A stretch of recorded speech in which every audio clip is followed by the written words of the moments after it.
una cadena de renuncias acosan al presidente de la República. Su visión sobre este epílogo del gobierno de Lenín Moreno. Muchísimas gracias, querido Gustavo. Primero quiero confirmar si se escucha bien. Nada más. Sí, perfectamente, adelante. Perfecto. Qué gusto saludarle. Ruego, por favor, disculpar la cara del sábado de mañana, pero los descansos así mismo obligan. Tiene usted toda la razón cuando hace este análisis de estos últimos días de un gobierno que me parece que tiene la primera complejidad. Alguna vez lo decíamos justamente al inicio del mandato de Lenín Moreno con la BBC. Decíamos que el problema que tienen los mandatos que vienen después de fuertes regímenes como fue el de la Revolución Ciudadana, y usted puede, por supuesto, ponerle el complemento a la palabra fuerte como corresponda, de acuerdo al criterio de cada uno, ¿verdad? Pero no hay dudas en que un régimen de este tipo tiene luego como consecuencia la necesidad de etapas de transición, en donde la comparación le deja muy mal parado probablemente al siguiente gobernante, y esto es lo que ha pasado, ¿no? Decía yo, por ejemplo, después de Velasco Ibarra, pocos recuerdan, o la historia al menos es bastante injusta con quienes estuvieron en seguidilla, ¿no es cierto? Y eso sucede no solo en el Ecuador, por supuesto. Entonces, lo que corresponde ahora es, además de hacer esta evaluación de lo que han sido estos 4 años, también no solamente se trata de la comparación con un régimen fuerte anterior, sino también, digo, con lo que ha pasado, sobre todo en los 2 últimos años en el gobierno de Lenín Moreno, en donde el descenso de su credibilidad ha sido impresionante, ¿no? Impresionante, y medio hemos conversado en los espacios académicos. Yo lo miro como una irresponsabilidad. No se trata solamente de, a mí no me importa ser el presidente popular mientras yo tenga políticas que arreglen a este país, que podría uno mirar esto como, hombre, una actitud honorable, ¿no es cierto?, desprendida. Pero si se juegan su credibilidad y su confianza, lastiman a la democracia, lastiman al país, lastiman la estabilidad, ¿no es cierto?, lastiman la institucionalidad. Y esta es la consecuencia de lo que estamos viviendo en este instante, ¿no es cierto? Cuando no le dura ya miembros en su gabinete, cuando se nota el abandono, se nota el que me importismo de buena parte de su equipo, diremos así, ya terminan los muy valientes, los muy leales a su lado, y eso es por lo menos triste, ¿no? Por lo menos triste, pero sin lugar a dudas peligroso, insisto, sobre todo para esta valoración sobre lo político, que en el Ecuador ya es bastante disminuida, y no es saludable. Ese tipo de valoración sobre lo político no es saludable para una democracia que debería ser robusta, que debería ser bollante. En estos días y a lo largo del gobierno de Moreno, particularmente en la época de la pandemia, hemos seguido una cadena, un rosario realmente de noticias falsas emitidas desde el gobierno, pues así han quedado luego de que ha pasado el tiempo y algunos acontecimientos tenían que darse. Una de las declaraciones más delicadas que hizo el presidente Moreno lo hizo a mediados del mes de diciembre, aseverando en una cadena nacional de que a partir del 1 de enero de este año se iba a vacunar diariamente a 30.000 ecuatorianos. Y declaraciones de este orden han sido muy frecuentes en el gobierno, no solamente por parte del presidente, sino de altos funcionarios, que luego, con el paso del tiempo, se evidencia que no han tenido fundamento alguno. ¿Cómo entender esta ligereza en la presidencia de la República y en el gabinete de Lenín Moreno para dar muy sueltos de huesos este tipo de anuncios? Es parte del desorden, querido Gustavo, es parte del desorden que luego le ha pasado factura en los 2 momentos críticos que el gobierno tuvo que atravesar, que es octubre de 2019 y luego también en abril del 2020, ¿no? Que son hitos, yo creo, en la gestión de crisis que el gobierno ha tenido que enfrentar. Y el gran desafío es siempre organizar el relato de manera que pueda ser contundente, claro, sin imprecisiones, y es justamente allí en donde han fallado. Creo que la falta de organización, podría uno decir, desde la parte administrativa, ¿no es cierto? La falta de organización, la falta de coordinación, el no poder contar también con liderazgo fuerte, claro, presente, en las condiciones del gobernante, en este caso, así lo dificulta. Pero eso no debería ser una condición de problema. Hombre, Franklin Delano Roosevelt en Estados Unidos estaba también gobernando detrás de una silla de ruedas, pero no es posible que en el caso del Ecuador no hayamos podido ver ese liderazgo, esa presencia en el marco de la mayor necesidad que el país tenía. Por ejemplo, hablo del momento de la pandemia, ¿no es cierto? Entonces sí han habido esas dificultades a nivel del gobierno que terminan reflejándose en la comunicación. Yo aquí hago fuertes correcciones a la crítica porque dicen es un problema de comunicación, es una falla de comunicación, y han cambiado de secretario de comunicación como cambiarse de ropa, y no está bien porque justamente no se arregla la comunicación cuando la gestión está mal, ¿no? Cuando desde la coordinación política las cosas no se hacen con eficiencia, no se hacen con transparencia. Entonces el encargado de hacer un texto, pues lo que hace es explicar lo que le dicen también, ¿no? Entonces ahí es la broma de no hay el texto. El problema no era que no había el texto únicamente, es que no había el contenido ni la gestión que permita luego ser reflejados en un texto, ¿no? Y eso creo que le ha pasado mucha factura, sobre todo en materia de credibilidad, querido Gustavo. La credibilidad en los gobiernos es de cuidar, ¿no? Porque uno podría no estar de acuerdo, ¿verdad?, con una decisión política X, ¿no? Pero esto no quiere decir que no le creo a este presidente, ¿no? Es tan necio esta presidenta, es tan necia que yo sé que va a terminar haciendo lo que ha dicho, ¿no? Porque se le reconoce un estatus de credibilidad, así yo no esté de acuerdo con él, ¿no? O con ella. En cambio, el problema que tenemos en el actual gobierno es que junto con la baja de popularidad estuvo fuertemente relacionada la falta de credibilidad. Veriarse la credibilidad inmediatamente es como un descenso brutal en materia de popularidad. Y así incluso los anuncios más delicados y más serios se los pone en duda. El presidente de la República en esta semana señaló sentirse enfermo del corazón y que iba a realizarse chequeos médicos. Por otra parte, circulaba ayer profusamente en las redes sociales un documento supuestamente de la Dirección de Análisis Financiero de la Policía Nacional que hablaba sobre una salida de Lenín Moreno, y esto se viralizó. Lamentablemente vemos que en esta fase final del gobierno, con la debilidad que usted ha señalado en la credibilidad del mismo, vienen días realmente difíciles. A veces uno sí se cuestiona, ¿no? ¿Hasta qué punto, dadas las circunstancias, no será mejor ya estos 2 últimos meses que queda, dejar que la vicepresidenta tome esas funciones y darle un poco de estabilidad, sobre todo al proceso de transición, ¿no? Es interesante que recuerde usted que Roldán había afirmado ser el representante del presidente en la comisión de transición.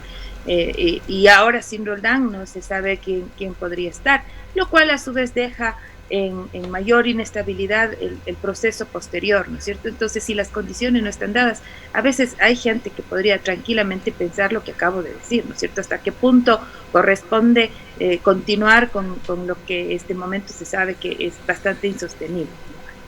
Los nombres le dan legitimidad, ¿no? Los cargos también, sin duda, las votaciones también, pero la gestión le da legitimidad. Y llega un minuto en que uno comienza a cuestionarse. ¿Y cuál es el problema de esto, no? La inestabilidad económica, que ya está bastante delicada porque estamos en elecciones, y eso siempre les pone, los procesos electorales les pone a los países en una situación crítica en términos comerciales, en términos de riesgo país, ¿no? Pero también porque estamos en un momento en donde se requiere un liderazgo firme. Por ejemplo, en materia de vacunación. Estamos necesitando con urgencia que el programa de vacunación sea transparente, que se cumpla como corresponde, con una dirección clara, ¿verdad? Con una metodología además adecuada. Y yo no sé si es que el país debería esperar hasta el 24 de mayo en estas idas y venidas de noticias de que estoy enfermo, no estoy enfermo, de que me voy, que no me voy, que ese tipo de inestabilidades generan que al final todo el resto de acciones que el gobierno debe seguir tomando y que son urgentes, o se demoren, o sean poco creíbles, o no cuenten con el apoyo ciudadano, por ejemplo, y es fundamental, insisto, solo en un rubro que es el de la vacunación, que es el tema de salud. Usted ha mencionado riesgo país, Carolina, acabamos de revisarlo. Continúa en ascenso, 1.350 puntos y se ha convertido en una constante a partir del 1 de marzo. Esta alza de entre 50 a 100 puntos diarios del riesgo país en Ecuador, que da cuenta de cómo nos ven afuera. Pero quisiera ir a un tema muy importante en comunicación política, en esta relación prensa-gobierno también, o prensa política más bien. Creo que muchos ecuatorianos, una mayoría, quizá vimos con satisfacción ese acuerdo al que se llegó en un diálogo el 12 de febrero entre dos potenciales candidatos que pasarían a la segunda vuelta, Guillermo Lasso y Yacu Pérez. A mí, y perdone la primera persona, me dio una enorme satisfacción de que por primera vez en muchísimo tiempo se audite al sistema de escrutinio en Ecuador, que cada vez que tenemos elecciones ha sido puesto en duda, y esta no fue una excepción en esta ocasión. Pero esta ilusión de tener un destello de transparencia en este tema electoral, en el crucial tema electoral del escrutinio, no duró sino unas pocas horas, con una historia que ya sabemos. De cualquier manera, este pequeño alegrón lo provocó Yacu Pérez, un candidato que con todos sus atributos de alguna manera ha mantenido un halo de honestidad, se ha presentado como un personaje no contaminado por los gravísimos vicios de la política ecuatoriana. Pero en esta semana se da un suceso que nos lleva también a la reflexión, y es este encuentro casual con un juez del Tribunal Contencioso Electoral, Ángel Torres, que al margen de que ha sido o no casual, fue enfocado por el portal La Posta con una serie ya de connotaciones y lecturas que se han dado, podrán ser o no justificadas, pero quisiéramos en todo caso, con su experticia, Carolina, su análisis sobre este tema, y sobre todo saber si es que hay razones en general para los ecuatorianos y para los medios de comunicación ecuatorianos de ser perspicaces con respecto a esta reunión de Yacu Pérez con el juez del Tribunal Contencioso Electoral, cuando este organismo sabemos lo que tiene entre manos con los reclamos de Pachacuti y Yacu Pérez. Quisiera irme desde esto que acaba usted de mencionar para atrás en mi análisis. En primer lugar, creo que vamos con el análisis desde lo periodístico. La Posta está haciendo La Posta, ¿no? Es parte de su línea editorial, de su planteamiento periodístico, con el cual en lo personal no estoy de acuerdo, pero por supuesto respeto mucho el modelo, porque además es un modelo muy lucrativo, ¿no? Y que en materia del periodismo convergente en el que en este momento vivimos, los clics, los likes, el engagement, el tráfico en las páginas digitales es fundamental para la subsistencia. Con una alta dosis de amarillismo. Algunos apuestan en esta expectativa, querido Gustavo, al modelo de New York Times, en donde lo que han hecho es una mayor inversión en periodismo, una inversión sobre todo en periodismo de investigación, periodismo de calidad, y hoy por hoy es el medio de comunicación con mayor suscriptores en el mundo, y que a su vez su ingreso por suscripción digital es superior al movimiento tradicional del medio impreso, ¿no es cierto? Sí, han tenido que hacer ajustes como todos en estos cambios, sobre todo la revolución digital en materia de comunicación ha sido fundamental, pero ha ido a una apuesta distinta, ¿no?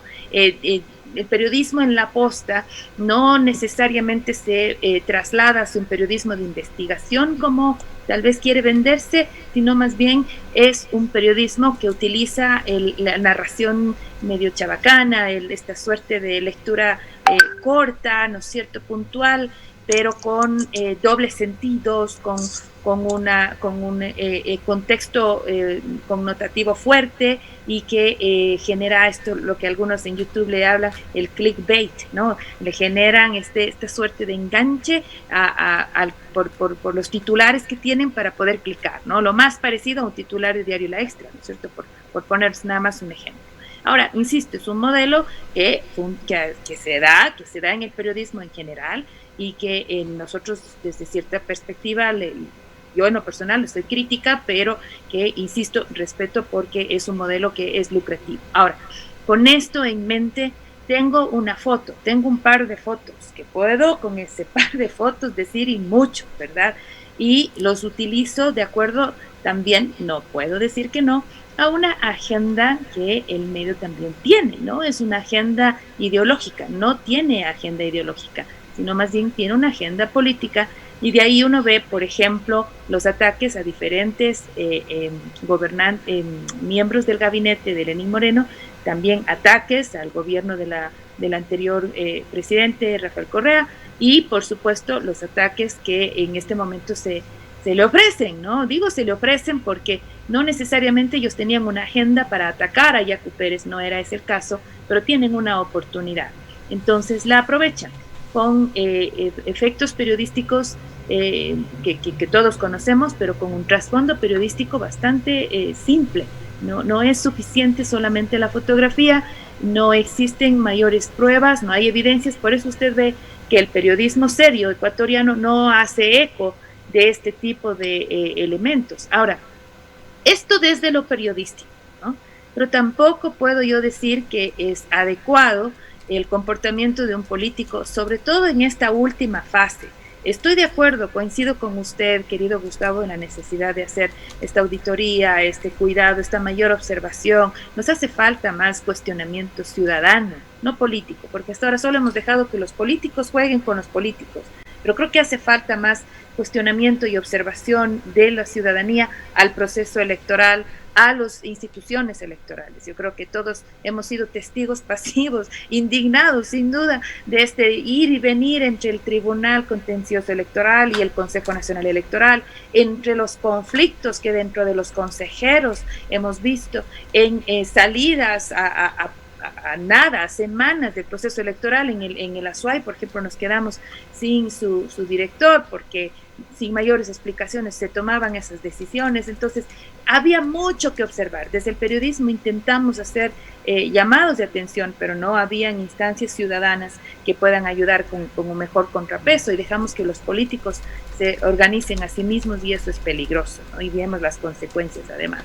Entonces, de acuerdo en que hay esa necesidad, pero esa necesidad de observación tiene que ir también en el marco de la ley, y me parece que allí le pasa factura a Pérez Guartambel esta necesidad de ir de acuerdo a las disposiciones reglamentarias, la normativa, la regulación, como corresponde, ¿no? Entiendo también que hubo problemas con su mismo ámbito de observación electoral que le corresponde como derecho, ¿no es cierto?, a Pachacutic, y eso también complicó mucho la posibilidad de hacer una revisión más exhaustiva de cada una de las anomalías que iban encontrando, y que a su vez vaya acompañado, insisto, a la normativa vigente, a lo que es lo que se puede hacer, porque por más que quisiéramos, ¿no?, consideráramos inclusive legítimo revisar actas y que están con inconformidad, al final del día tienen que ajustarse a un proceso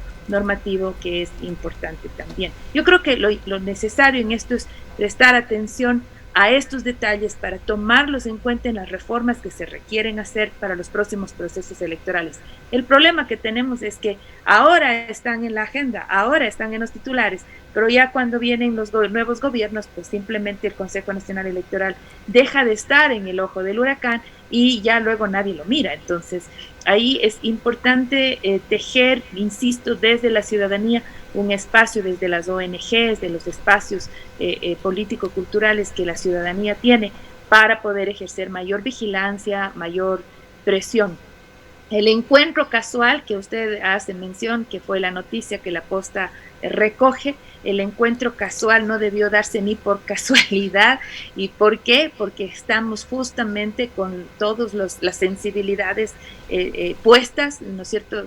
Todo un aparato en alerta, y es sumamente peligroso este tipo de espacios. Y es lamentable porque tanto el juez como en este caso el político han indicado las razones de estas coincidencias, como ellos lo llaman, de este encuentro casual, como lo mencionan, pero en política todo se ensucia, y más todavía cuando hay una agenda periodística detrás de ensuciarlo todo, pues es mucho más complejo. No justifico a la Posta para nada, me parece, insisto, que ocupa un modelo que en lo personal no concuerdo, pero evidentemente también el político se expuso, y ahí también hay un error.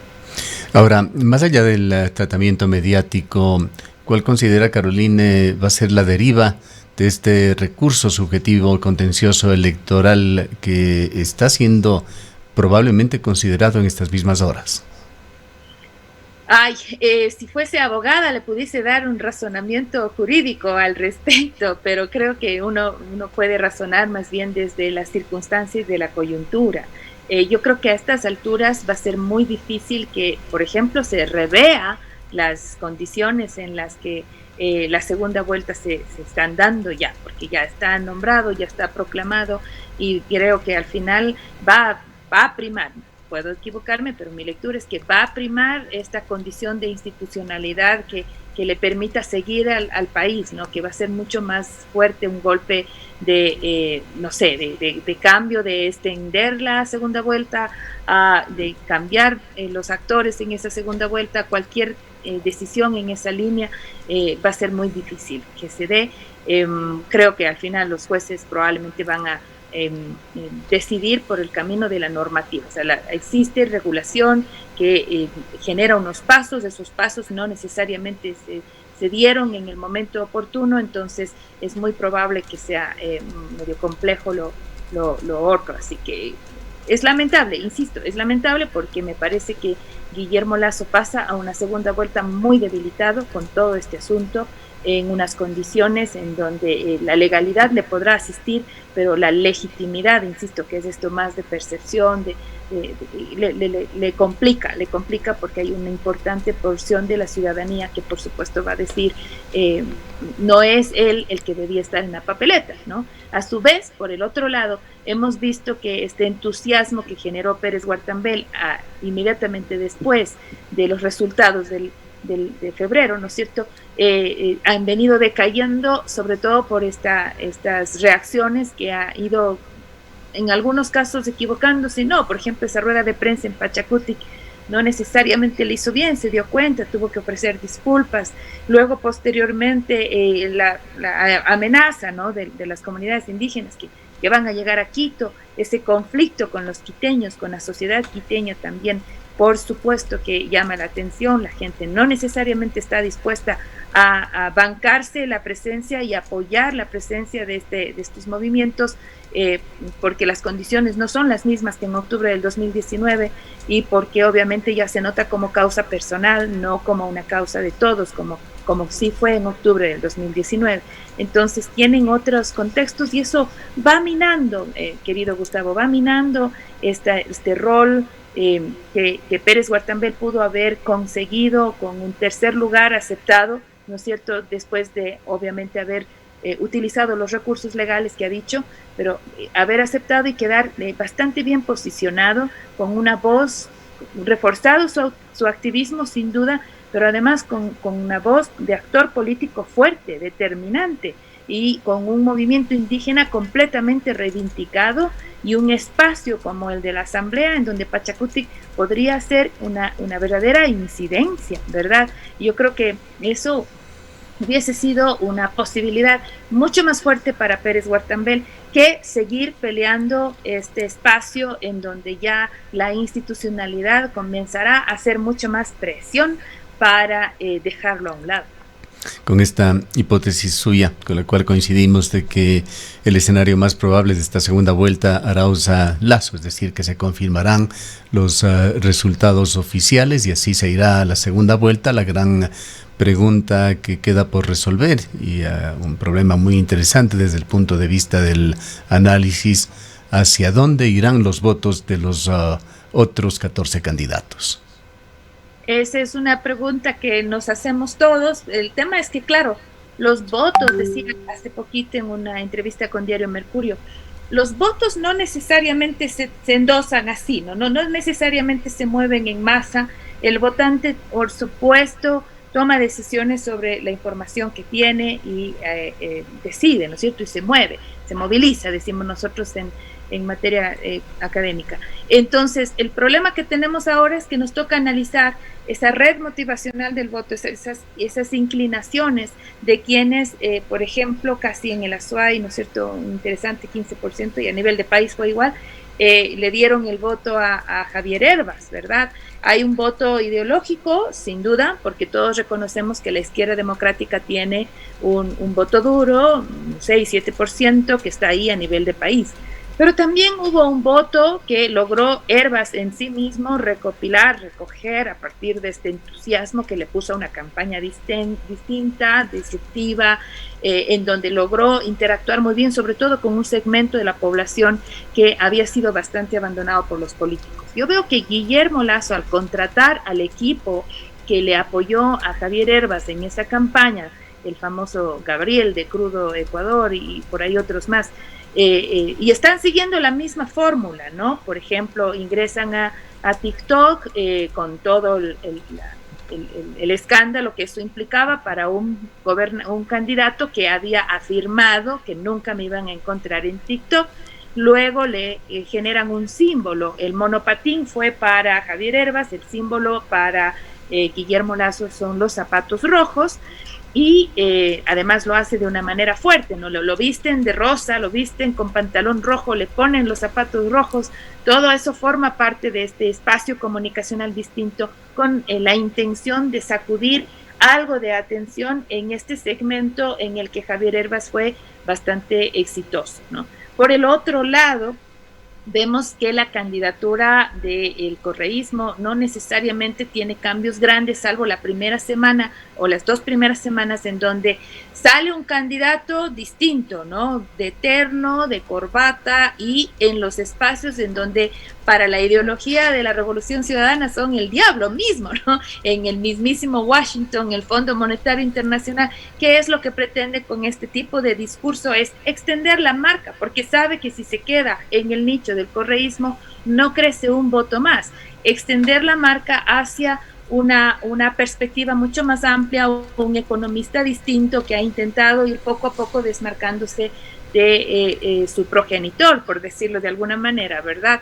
Porque sabe que necesita ampliarse un poco más. Luego también una de sus primeras líneas de Arauz, el momento en que diremos que da el discurso, la rueda de prensa de aceptación de su victoria en la primera vuelta, es extender esta franja de la izquierda, esta franja progresista, que puede ser bien leída entre los votantes que le dieron su apoyo a Yacu Pérez, que están más en esta línea ideológica, ¿no es cierto? Siendo la campaña de Pérez probablemente una campaña más ideológica que la de la izquierda democrática, tampoco que haya ido justamente en la izquierda del todo, ciertamente, pero que puede tener votantes más afines ideológicos con el correísmo. Entonces, apelar a ese espacio no es mala idea, y también le vemos haciendo un interesante trabajo en la serranía, no dejando de lado esos votos que por lo general se llevaba también Guillermo Lasso. Sabemos que Lasso es un candidato que funciona bastante bien en el centro de la serranía, centro y Pichincha, ¿no es cierto?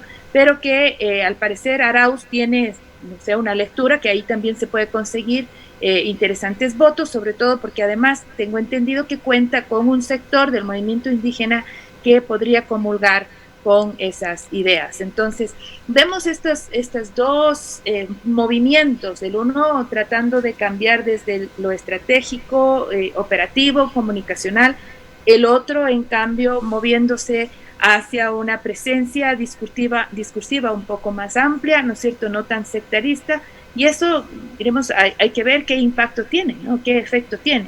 De entrada, la lectura que me han dado es que ya ha ido subiendo positivos en este segmento de los jóvenes Es decir, que hay resultados de los esfuerzos tiktokeros de Guillermo Lasso en ese segmento en particular.